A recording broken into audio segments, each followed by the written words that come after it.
Hello mga katatis! Ang inyong maestrang kusinera.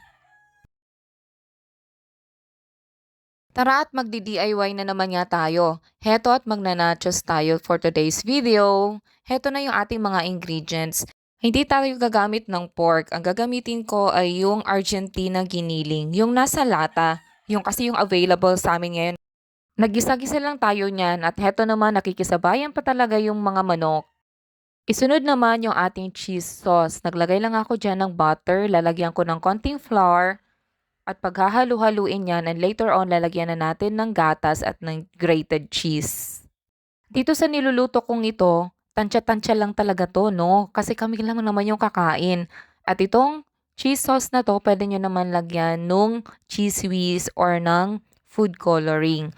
Pero since wala kami noon, kaya color white lang siya. Minsan naman nilalagyan ko ng cheese powder kasi orange yon. Magpapatingkad din yun ng kulay at mas magiging attractive kainin yung ating cheese sauce.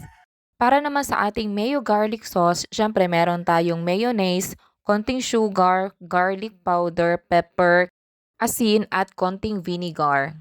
Instead na sugar, pwede naman honey kung meron. Meron din tayong puting sibuyas, pipino at kamatis.